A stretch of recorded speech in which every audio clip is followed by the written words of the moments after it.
Découvrir sa mission d'âme est un chemin merveilleux parsemé d'aventures en tout genre, de déceptions, de découvertes passionnantes, de difficultés et de grandes joies. C'est avant tout un chemin vers soi. À partir du moment où vous demandez de façon claire, sincère, profonde et de tout votre cœur à l'univers qu'il vous ouvre la voie vers la mission, ou les missions, de votre âme, il se mettra à l'œuvre tel le génie de la lampe d'Aladin et vous présentera tout ce qu'il faut pour vous élancer sur ce chemin. Attendez-vous alors à faire du tri car peut-être va-t-il vous montrer de nombreuses possibilités. Préparez-vous à nettoyer une partie de vous qui a besoin d'être libérée pour accueillir le nouveau. Ou bien soyez prêt à pardonner à une personne de votre entourage car ce ressentiment vous empêche d'être pleinement vous-même et d'accomplir l'œuvre de votre âme. Tout dépend de là où vous en êtes. Mais soyez certain que le grand tout vous apportera exactement ce dont vous avez besoin. L'interrupteur magique qui actionnera tout l'univers se trouve à l'intérieur de vous et nulle part ailleurs. C'est à vous de demander avec force et cœur et d'enclencher le mouvement car personne ne le fera à votre place. C'est lorsque vous aurez décidé et exprimé du plus profond de votre être que vous souhaitez découvrir la mission de votre âme qu'alors les choses se mettront en place. Vous ne pouvez pas tricher avec l'univers car il entend vos silences, voit ce qui est invisible et ressent vos vibrations. Soyez tout simplement sincère avec lui. Il se peut que juste après votre demande, de nombreux signes arrivent dans votre vie mais le plus probable est que ce processus se fasse pas à pas. Alors votre persévérance, votre foi, votre cohérence et votre régularité seront les garantes de votre réussite et feront toute la différence. Ce chemin ne sera sans doute pas un long fleuve tranquille où tout arrivera comme sur un plateau mais attendez-vous cependant à vivre des miracles. En effet, vous serez surpris par certaines rencontres, situations et réponses qui arriveront vers vous de façon miraculeuse comme si elles étaient tombées du ciel. Lire l'article et toi et le ciel t'aidera. Quelques jours après mon dernier jour de classe comme professeur, j'ai tout à coup pris conscience de tout ce qui s'était mis en place pour moi depuis le moment où j'avais décidé de tout mettre en œuvre pour démissionner. J'ai alors ressenti une gratitude immense pour la vie qui m'avait soutenu depuis le début et qui avait œuvré en profondeur et en douceur pour que j'en arrive là. J'ai vu tous les liens et les fils invisibles qui s'étaient tissés autour de moi et qui avaient permis que tout se mette en place. Ce soir-là, j'ai eu la vision intérieure d'une immense toile avec des fils partout en repensant à toutes les personnes qui avaient été mises sur mon chemin et à toutes les situations qui avaient été parfaites afin que mon projet se réalise. J'ai clairement vu les fils invisibles qui nous soutiennent tout lorsque nous décidons d'agir depuis notre cœur.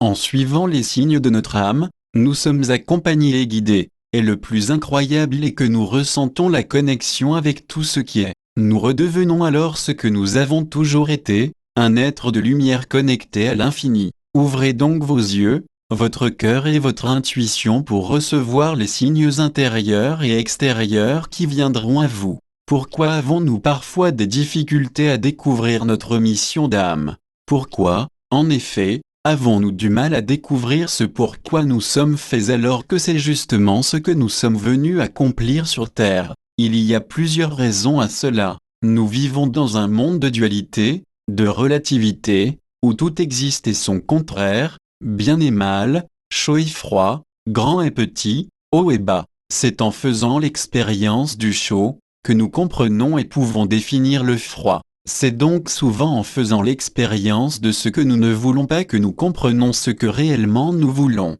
Nous résistons à nos appels intérieurs par peur de manquer d'argent, de perdre notre emploi, notre fonction sociale, ou l'identité que nous nous sommes forgés. Nous avons peur aussi de changer, d'évoluer et d'aller vers nous-mêmes car nous avons l'impression que nous allons sauter dans le vide et que c'est de la folie d'aller vers l'inconnu. Nous avons peur aussi de ne pas réussir ou de nous tromper. La plupart du temps, les personnes n'ont pas conscience qu'elles sont éloignées de leur âme. Elles pensent, en effet, qu'elles vivent comme tout le monde et que c'est la normalité. L'éducation que nous avons reçue, les schémas et les croyances que nous avons développées sur nous-mêmes et sur la vie ont créé des habitudes. Ce sont comme des sillons que nous avons creusés en profondeur sur le sentier de notre existence et qui nous empêchent de voir les choses de façon différente.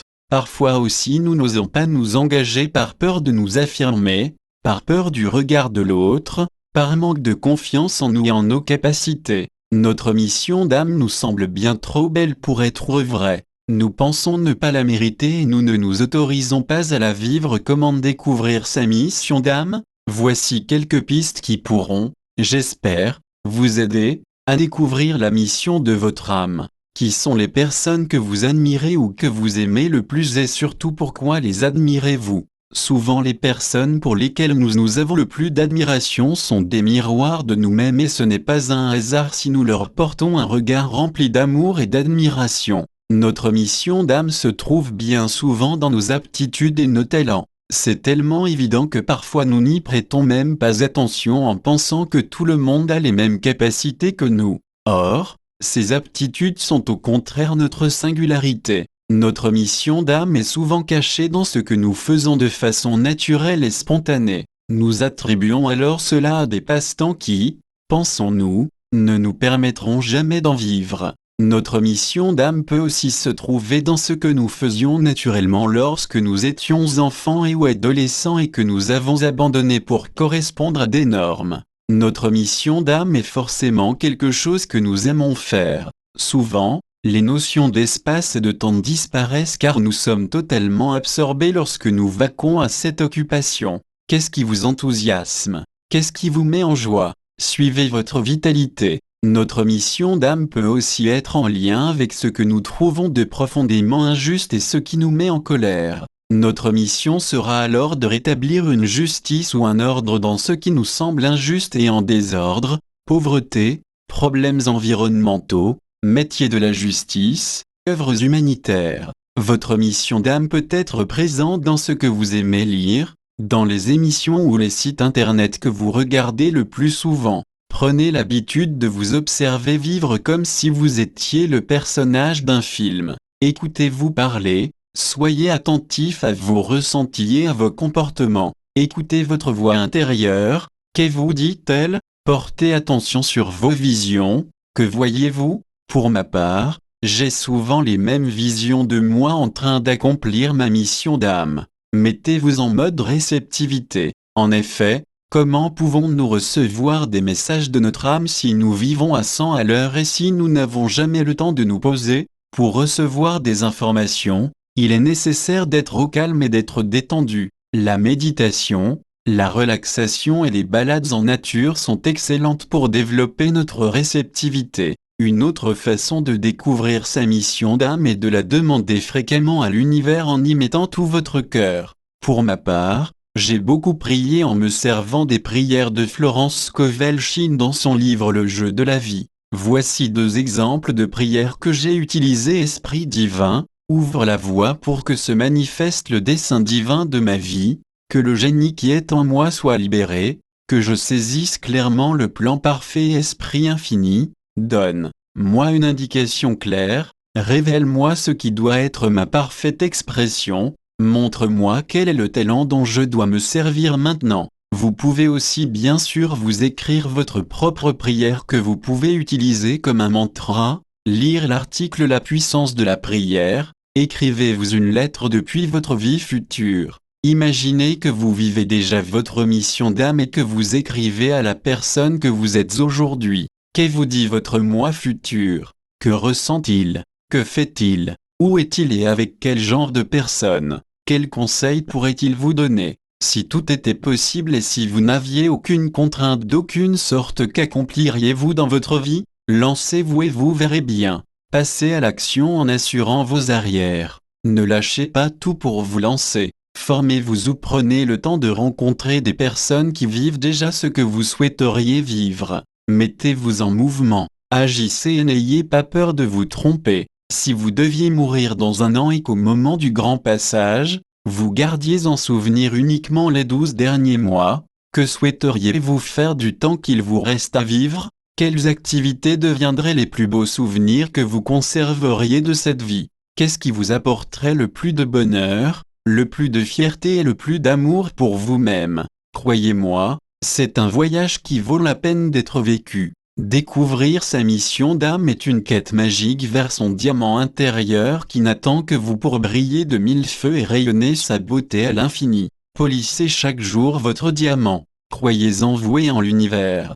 Tout est là pour que s'ouvre le chemin vers votre mission d'âme. Source: http://www.carolinefagey.fr